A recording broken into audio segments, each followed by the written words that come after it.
पवन पुत्र हनुमान ने तो जन्म लेते ही राम नाम को प्रसिद्ध करना आरंभ कर दिया। पवन पुत्र की इन्हीं लीलाओं के चलते हमारा कार्य और कठिन होता जा रहा है। हमें समझ में नहीं आ रहा कि कौन सा नाम अंजना के लाल के लिए सबसे अच्छा रहेगा। मेरे विचार में आपको जगत रचयिता ब्रह्मदेव की सहमति लेनी चाहिए। हर रचनाकार अपनी रचना से पूर्व ही संबोधन के लिए कोई ना कोई नाम अवश्य चुनकर रखता है।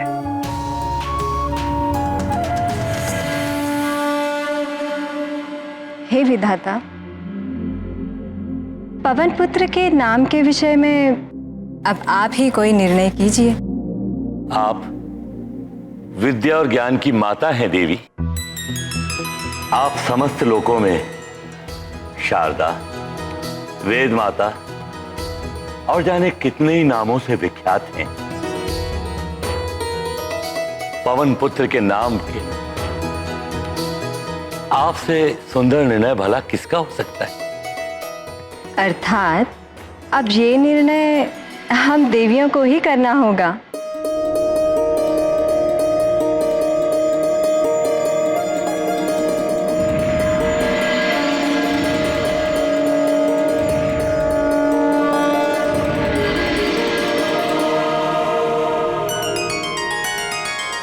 कल प्रातः ही वायुपुत्र का नामकरण है और हमें अभी तक एक ऐसा सुंदर नाम नहीं मिला जिसमें बल, पराक्रम और बुद्धि का रूप झलके और जिस पर हम सबकी सहमति हो। और अब तो नामकरण की तैयारी भी आरंभ हो चुकी है।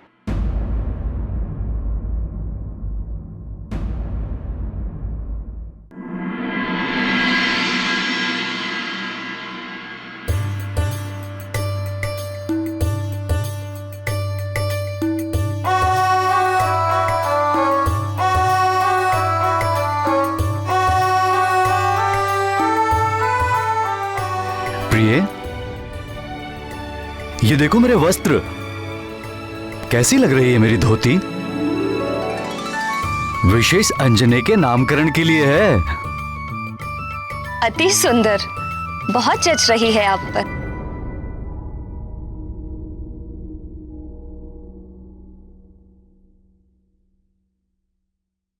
हे शिव शंभू, हे शिव शंभू,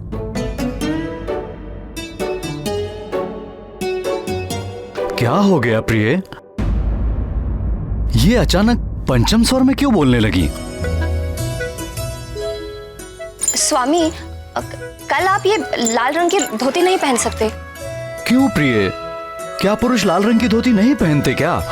नहीं नहीं, ऐसी बात नहीं है, किंतु कल अपने नामकरण में हमारे लल्ला केसरी नंदन को भी लाल रंग की धोती पहननी है।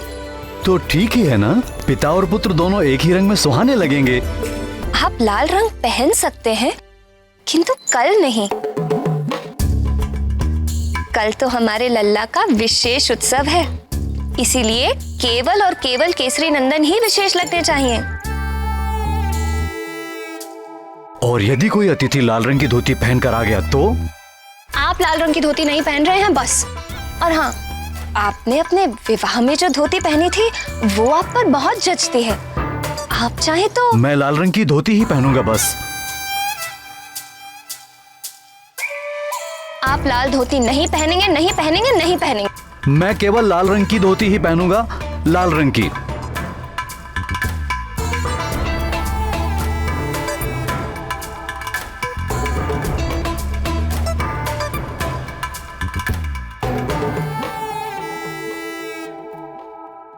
तो लाल धोती तो केसरी नंदन को पहननी है ना? तो मैं नहीं पहन सकता क्या? नहीं, कल उनका विशेष उत्सव है।